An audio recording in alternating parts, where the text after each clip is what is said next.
오늘이 무슨 날입니까? 민현주 학생들 아실 것 같아요. 무슨 날? 예수님 탄생하신 날. 예. 편권사님이 대신 대답해 주세요. 예, 우리 구주 예수님이 탄생하신 성탄절입니다. 사실 이것은 뭐 우리만 아는 그런 얘기는 아니죠. 어쩌면 사람들이 많이 오고 가는 길 목에 서서 지나가는 사람 붙잡고 오늘이 무슨 날입니까? 이렇게 묻는다면 대부분이 성탄절이라는 걸 다 알고 있을 것 같아요. 그렇지만 정말 중요한 것은 성탄절 날 예수 탄생 의미를 알고 성탄절을 보내야지 된다는 사실이죠. 사람들과 메리 크리스마스. 메리 크리스마스 무슨 뜻이죠? 중동부. 메리가 무슨 뜻이에요? 메리가 메리? 예, 예, 즐거운. 그러니까 즐거운 성탄절 이렇게 메리 크리스마스 인사하고. 우리 한번 해볼까요? 여기 뭐 아까 했으면 좋을 뻔했는데. 자, 다시 합시다. 옆에 있는 분들과 마스크 쓴 채로 메리 크리스마스.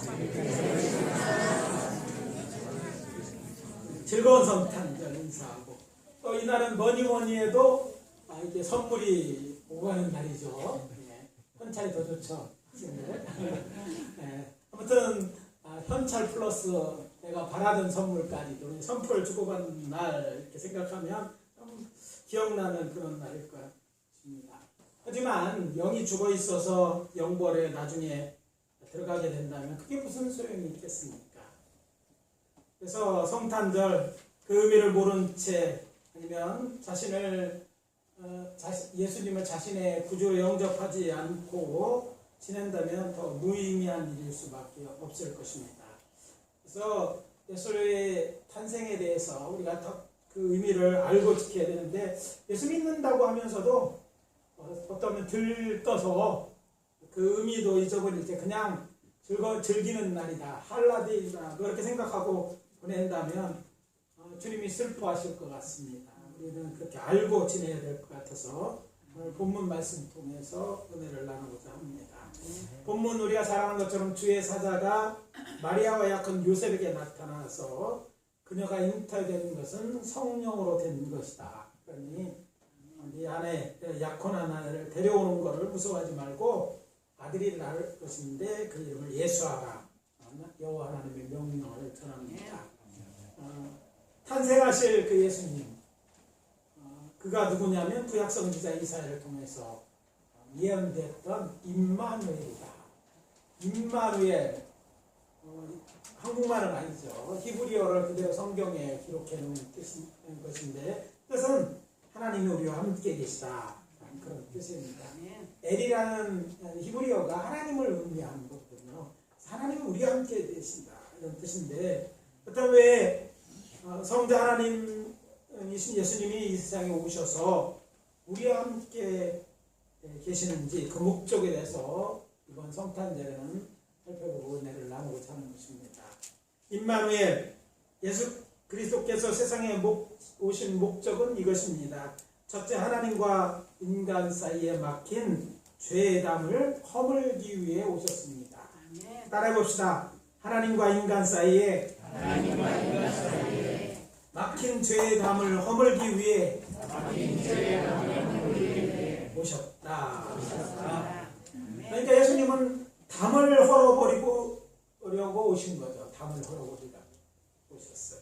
오늘 아침에 교회에 오신 분들은 깜짝 놀라셨을 것입니다. 저희 교회에 있던 건물이 지난주에는 있었는데 이번 주는 없어졌어요. 옛 소방서 건물을 한 4일 동안 계속 이제 이 교회가 막 흔들흔들했어요. 시끄럽게 이제 부셔서 결국은 이제 지금 잔재만 조금 남았습니다. 이제 담도 다 무너졌어요. 그러고 보니까 밖에서 멀리서도 우리 교회만 한참 덩그러니 나오니까 교회가 우리가 건폐율이 건물을 질 수 있는 데가 20%밖에 못 돼서 앞쪽으로 졌는데 아무튼 덩그러니 우리 교회만 있는 거 보셨을 것입니다. 작업은 큰 포크레인으로 하더라고요. 그래서 포크레인으로 장자는 집게송과 무거운 철송고 같은 걸로 부시고 철 바구니에 담아서 계속해서 거의 뭐 이틀 넘어서 퍼서 나르는 거는 했는데 아직 다 끝나지 않은 그런 상태입니다. 아무튼 담이 헐려버리고 우리가 뻥 뚫어져서 가선살이 조금만 나오면 우리 교회 딱 보이고 저기 이제 정림동 쪽에 내려오다 보니까 교회가 큰 건물처럼 다 섞여 보이다가 하나만 덩그러니 하얀 건물이 있는 게 보이게 됐습니다. 이것처럼 포크레인으로 건물이 없어지는 담을 헐은 것처럼 성자 하나님 예수님께서도 담을 헐러 오셨다는 것이 우리가 첫 번째 우리에게 주는 메시지라는 것이죠. 무슨 담을 헐러 오셨냐? 하나님과 인간 사이에는 막힌 담을 헐러 오신 것입니다. 담, 그 담은 둘 사이를 단절시키는데 하나님과 우리 사이에 뭔가 막힌 게 있었는데 그 막힌 것이 죄의 담입니다. 우리가 다 아는 것처럼 죄의 담은 언제 생기는 것입니까? 아주 오래전에 생겼죠. 우리가 나기도 전에. 아니 인류의 조상 아담과 하와가 하나님의 말씀에 불순종하여 죄를 지으므로 거룩하신 하나님과 죄인된 인간 사이에 죄의 담이 생긴 것입니다. 죄 때문에 담이 있어서 담이 막혀 서로 교제할 수 없는 것처럼 하나님과 인간 더 이상 온전한 교제를 할 수 없게 되어버렸어요. 창세기 6장 3절입니다. 여호와께서 이르시되 나의 영이 영원히 사람과 함께하지 아니하리니 이는 그들이 육신이 됩니다. 주일학교 어린이들에게는 좀 어렵지만 이런 말입니다. 영이신 하나님이 사람들과 이제 함께할 수 없게 되었다 이런 말이죠. 육신이 되었다는 것은 육체와 혼만 있는 사람이 되어서 이제 영이 죽어버려서 영이신 하나님과 소통할 수 없게 되었다는 그런 말인 것이죠. 그렇습니다. 하나님께서 인간을 창조하시고 인간과 교제할 수 있도록 흙으로 육체를 만드시고 거기에 하나님의 숨결을 불어넣어 영원히 살아있는 인간을 만드셨습니다. 그런데 첫사람 아담과 그의 아내 하와가 죄를 저므로 이 영이 죽어버림으로 말미암아 이제 하나님과 소통할 수 없고 그리고 하나님의 은혜와 사랑으로부터 멀어지고 결국은 영원히 죽을 수밖에 없는 존재가 된 것입니다. 이렇게 된 우리를 하나님께서 이 죄인된 인간을 불쌍히 여기셔서 그 문제를 해결하고자 당신의 아들 예수로 하여금 우리 대신 우리의 죄값을 치르게 하심으로 하나님과 인간 사이에 있는 죄의 담을 허물기로 작정하셨습니다. 예수 그리스도께서는 6월절 양 잡는 시간에 오전 9시에 십자가에 달리셨습니다. 요 하나님께서는 죄인된 우리 사이에 있는 죄의 담을 허무시기 위하여 죄 없는 당신의 아들 예수에게 세상 모든 사람들의 죄를 지우신 것입니다. 그렇게 십자가에 달려서 고통 가운데 엘리 엘리 라마 사박다니 이건 아람어네요. 히브리어 어금이 될 수 있는 그런데 나의 하나님 왜 어찌하여 나를 버리셨나이까. 평상시 예수님이 쓰시던 그런 말이죠. 당시 히브리인들이 잘 알고 있는 그런 말로 하나님 앞에 부르짖습니다. 아버지 왜 나를 버리셨습니까? 이렇게 부르시는 거예요. 놀랍게도 하늘 아버지인 하나님께서는 부르짖는 사랑하는 아들의 이 정말 애타게 부르는 소리를 외면하셨습니다. 그렇게 성전에서 마지막 예물이 드려지는 오후 3시 예수님은 마침내 큰 소리를 지르시며 운명하셨습니다. 이때 예루살렘 성전에는 놀라운 일이 일어났습니다. 성소의 휘장이 위로부터 아래까지 둘이 되는 것입니다. 마태복음 27장 51절에 나오는 이야기입니다. 많은 사람들이 이 구절을 읽으면서 그냥 지나쳐버리는 이 얘기인데 이 얘기는 성탄절에 들어야지만 그 의미가 있는 것이죠. 성소, 하나님이 계신 것과 사람이 있는 것 사이에 휘장으로, 천으로 막혀 있는데 예수님이 십자가에 돌아가신 그 순간 그 휘장이 갈라져 둘이 되었다는 것입니다. 저희 교회는 이렇게 뒤에 성소에 휘장을 치지 않았습니다. 옛날 교회 다니시는 분들은 붉은색 휘장이 있었던 것을 알게 되는 거죠. 그런데 교회가요, 이렇게 보통 우리 교회는 2층에 있기 때문에 이제 고가 높지 않은데, 보통 교회는 저희들 교회보다 적어도 1배 반, 2배 정도 되는 높은 고의 휘장이 있습니다. 그런데 그 휘장이요, 얼마나 무거운지 몰라요. 그래서 보통 우리가 커팅하는 걸로 이렇게 하지를 못하고 버텨내지를 못하는 거예요. 근데 성소는 훨씬 더 높죠. 그렇기 때문에 아주 무거운 휘장, 제사장들과 심지어는 다를 때 속까지 동원해서 수십 명, 수백 명이 양쪽으로 풀어서 그러면 그렇게 큰 휘장이 들려있는데 이것이 갈라져서 이제 성소로 누구나 들어갈 수 있게 되는 것이죠.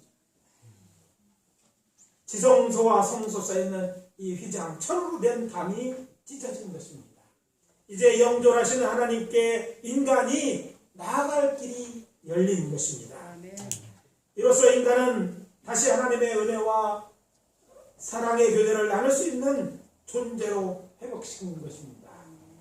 세상에는 죄 없는 인간이 하나도 없기에 성자 하나님께서 친히 인간이 되어서 세상에 오셨다는 것, 그래서 이 담을 헐러 오셨고 결국 그 담을 허셨다는 것, 이거보다 더 기쁜 소식이 우리에게 없을 줄 믿습니다. 이제 우리는 예수를 믿음으로 하나님께 나아갈 수 있게 되는 것입니다. 할렐루야. 임마누엘, 예수 그리스도께서 세상에 오신 두 번째 목적은 이것입니다. 우리에게 다시 한번 영생을 얻을 기회를 주시기 위해서입니다. 따라해 봅시다. 우리에게 다시 한번 영생을 얻을 기회를 주시기 위해 오셨다. 인간은 본래 하나님과 함께 영원히 살 수 있는 존재로 창조되었습니다. 하나님께서 인간을 창조하기 전에 하신 일이 무엇입니까? 우리가 잘 아는 것처럼 우주 만물을 창조하셨습니다. 그리고 그 안에 에덴 동산을 창설하셨다고 성경은 기록하고 있어요. 에덴 동산, 헬라어로 기쁨의 동산, 기쁨의 낙원이라고 기록되어 있습니다. 낙원을 만들었는데 기쁨이 있는 이 낙원을 만드셨어요. 근데 그 나무에 기쁨의 나무가 그 동산이 중요한 게 거기에 하나님은요 생명나무를 그 심어 놓으셨어요. 그 생명과를 따먹고 그 영생할 수 있도록 준비해 놓은 다음에 그 다음에 인간을 창조하신 거예요. 제일 마지막에. 그러니까 하나님은 우주 만물을 만드신 것은 인간을 위해, 인간을 두시려고 만드신 거예요. 낙원을 만드신 것도 그 인간들이 그것을 살게 하려고 만든 거예요. 그것에 생명나무를 심어놓은 것도 뭐예요? 우리로 하여금 영생하도록 하나님 안에서 사랑과 하나님의 주신 걸 다 누리면서 사랑의 교제를 누리고 영원히 살게 하기 위해서 하나님께서 이 모든 걸 준비하시고 마지막에 가장 위대한 창조물인 아담과 하와를 만드신 거예요. 뭐 아담보다 하와가 더 나중에 더 아름답잖아요. 아무튼 만들어서 가정을 이루고 하나님과 교제하도록 만드는 것입니다. 그냥 우리가 살집으로 고급 아파트, 몇 평짜리 아파트는 여러분 만족하실지 모르겠어요. 15평은 작죠. 24평 조금 더 컸으면 좋을 것 같아요. 32평, 38평 이 정도가 아니라 에덴 동산을 만드셨다는 거예요. 낙원입니다. 영원히 살기 위해 이 모든 일을 해나가신 거예요. 그런데 그들이 어떻게 되었습니까? 죄를 짐으로 인해서 더 이상 이제 영생할 수 없고 죽을 수밖에 없는 존재가 됐어요. 그래서 하나님은 당신의 아들을 이 땅에 보내신 것입니다. 우리가 잘 아는 요한복음 3장 16절 우리 같이 한번 암송해 볼까요? 하나님이 시작! 하나님이 세상을 이처럼 사랑하사 독생자를 주셨으니 이는 그를 믿는 자마다 멸망하지 않고 영생을 얻게 하시니 뭘 얻게 한다고요? 영생. 사랑하기 때문에 영원히 살 수 있게 하기 위해서 아들을 보내셨다는 거예요. 하나님께서 그 아들을 보내시는 건 사랑 때문입니다. 우리를 사랑하시기 때문에 하나님께서 우리와 영원히 살기 위해서 우리를 살리기 위해서 당신의 아들을 보내셔서 이 죄 문제를 해결하십니다. 죄 때문에 우리가 죽는 거죠. 해결하러 오시는 것이고 그래서 우리로 하여금 그 낙원을 허락하셨어요. 근데 이미 옛 에덴 동산은 다 황폐화되었습니다. 그런데 놀라운 것은요, 하나님 새로운 낙원을 계획하셨어요. 새 하늘과 새 땅을 창조하신 다음에 그것에 새로운 기쁨의 동산을 지었는데 그 이름은 새 예루살렘 성입니다. 요한계시록에 나가 그곳에 생명나무가 있어요. 그곳에서 하나님은 옛날처럼 타락하기 전처럼 우리와 영원히 함께 살기 위하여 그들을 주십니다. 물론 이 모든 것은 하나님과 예수를 믿음으로 구원을 얻는 사람들에게만 해당되는 것이지만 우리는 다 예수 믿고 구원받은 사람들이 아닙니까? 다 그곳에 살게 하시고 다시 영생을 얻을 기회를 주시기 위하여 당신의 아들을 이 땅에 보내신 것입니다.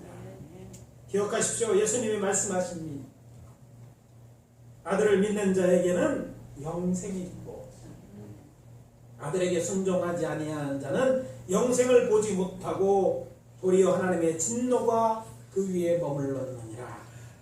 요한복음 3장 36절입니다. 영생을 얻기 원하십니까? 하나님의 아들 곧 예수님을 나의 주 나의 하나님으로 믿는 자들이 되십시오. 천하에 구원받을 다른 이름을 주신 적이 없으십니다. 사도행전 4장 12절입니다. 다른 이로서 구원받을 만한 다른 이름을 주신 적이 없느니라. 다른 이로서는 구원을 받을 수 없다.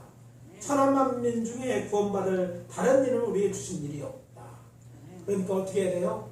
예수를 믿어야만 영생을 얻는다는 것입니다. 영생을 주기 위해서 그 아들 예수를 보내셨지만 그가 십자가에 죽으신 사건은 정말 예수를 믿는 자에게만 유효한 사건인 것이고 우리는 다 예수 믿기 때문에 정말로 예수님의 오신 것은 우리로 영생을 얻게 하는 일이었으므로 축하하고 감사해야 마땅한 것입니다. 마지막으로 임마누엘 예수 그리스도께서 세상에 오신 목적은 이것입니다. 우리로 이 세상에서 하나님 뜻대로 살기 위해서입니다. 따라해 봅시다. 우리로 이 세상에서 하나님의 뜻대로 살게 하기 위해서 오셨다. 예수님께서 우리가 사탄의 권세를 이기고 하나님의 뜻대로 승리하며 살기를 원하십니다. 그렇게 되기 위해서 우리는 두 가지를 힘써야 될 줄 압니다. 이제는 더 이상 죄의 종이 되어 살지 마시고 하나님 말씀대로 살아야 합니다. 우리 구주님의 예수님이 세상에 오신 이유가 우리의 죄 때문입니다. 인간을 죄로부터 해방시키기 위해 예수님은 인간의 몸을 입고 세상에 오신 것입니다. 그러므로 우리는 죄에서 떠나야 합니다. 그리고 더 이상 죄의 길을 걸어서는 안 될 것입니다. 오래된 이야기입니다. 한 중년 신사가 이가 썩어 몹시 아파 치과 의사를 찾아갔습니다. 선생님, 이를 뽑는데 얼마요? 요즘 보험이 잘 돼 있어서 이 뽑는데 별로 돈이 들지 않죠. 예전에는요 만만치 않았어요. 근데 의사 선생님이 치과 선생님이 얘기합니다. 10,000원입니다. 당시 10,000원은 큰 돈이었기 때문에 그가 말했습니다. 아니 눈값 사이에 뭐 이렇게 이를 뽑으면서 10,000원이나 받는다고요? 그랬더니 의사는 그 사람을 쳐다보면서 말했습니다. 그러시다면 아주 천천히 뽑아드릴 수도 있습니다. 우스갯소리 같지만 세상에는 이 사람처럼 죄가 자신을 병들게 하고 고통스럽게 하고 결국은 하나님으로부터 멀어지게 할 수 있음에도 회개를 하지 않은 사람들이 참 많아요. 이런 사람이 제일 부른 사람은 십자가의 오른편에 달린 강도죠. 내 마음대로 살다가 마지막 회개야 낙원 간다. 근데 그 기회가 주어지지 않을 수도 있기 때문에 그건 또 하나님 원하시는 뜻이 아닙니다. 그래서 우리가 죄에서 떠나야 되는 것이죠. 우리가 죄로 말미암아 정말 죽을 수 없는 죄에서 그냥 구원하신 거로 끝나는 것이 아니라 구원하셔서 하나님의 자녀가 되는 놀라운 은혜를 허락하셨어요. 전에는 죄종으로 죄악 가운데 사는 사단의 자녀밖에 될 수 없었던 우리가 이제는 하나님의 자녀가 될 것입니다. 그러므로 하나님의 자녀답게 살아야 되는데 하나님은 거룩하신 하나님이 아닙니까? 우리가 거룩하게 사는 것이 하나님의 뜻입니다. 이걸 물어본다고 금식 기도할 필요는 전혀 없습니다. 그러면 하나님은요 거룩하신 하나님에게 거룩하기를 원하는 거죠. 그러면 과거에 대해 십자가 돌아가셨다는 사건, 우리 앞으로에도 우리도 예수로 이름으로 회개하면 용서를 받지만 우리가 죄 가운데 산다면 그건 하나님을 기쁘게 하는 일이 아니라는 것이죠. 하나님의 은혜 가운데 살면서 하나님께서 정말 원하시는 거룩한 삶을 살 뿐 아니라 두 번째는 뭐예요? 우리에게 맡겨진 소명을 따라 열심히 하나님의 기뻐하는 일을 하다가 주님을 만나야 될 줄 믿습니다. 오늘 코로나19로 여러 가지 생각도 있겠지만 날씨도 올해 들어서 제일 추운 날인데 교회 오신 것 참으로 잘 오셨습니다. 하나님을 기쁘게 하는 일 중에 하나님을 예배한다. 하나님의 행하신 일을 기억하고 감사하는 것 참 기쁘게 하는 그런 일일 줄 믿습니다. 많은 분들이 이 성탄절을 찬양단은 성가대는 찬양을 준비하고 여러 가지를 준비해서 나오지 않았습니까? 정말 잘하네요. 이런 것처럼 하나님의 기뻐하는 일을 하다가 영원한 하나님의 나라에 다 들어가야 될 줄 믿습니다. 예수님은 부활승천하기 전에 당신의 제자들을 모아놓고 이렇게 말씀하셨습니다. 마태복음 28장 18절에서 20절에 있는 말씀입니다. 예수께서 나와 말씀하여 이르시되 하늘과 땅의 모든 권세를 내게 주셨으니 그러므로 너희가 가서 모든 민족으로 제자를 삼아 아버지와 아들과 성령의 이름으로 세례를 베풀고 내가 너희에게 분부한 모든 것을 가르쳐 지키게 하라. 볼지어다 내가 세상 끝날까지 너희와 항상 함께 있으리라. 하나님 약속하셨어요. 항상 함께 있겠다. 우리 마음속에 예수님이 와 계신 줄 믿습니다. 아직도 부활하신 예수님이 여러분의 마음에 없다면 여러분 그리스도인이 아닙니다. 예수를 믿으면 이미 보내진 성령 하나님 우리 안에 계시고 또 예수님 우리와 함께 거하십니다. 임마누엘 하나님이신 우리 주님이 우리 함께 하신다고 약속하셨기 때문에 그 약속을 믿으시면 됩니다. 이 약속을 믿고 담대하십시오. 세상이 우리를 힘들게 하고 어렵게 할지라도 이 약속을 믿고 하나님의 나와 함께 하심을 믿고 이 거친 세상을 믿음으로 승리하며 사시기를 예수 그리스도의 이름으로 축원합니다. 주의 일에 힘쓰며 사십시오.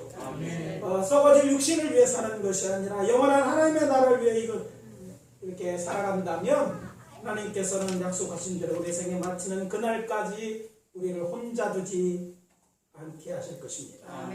이 사실이 믿어진다면 죄에서 떠나서 하나님 뜻대로 세상을 이기며 사시는 그리스도인들이 다 되시기를 예수 그리스도의 이름으로 축복합니다.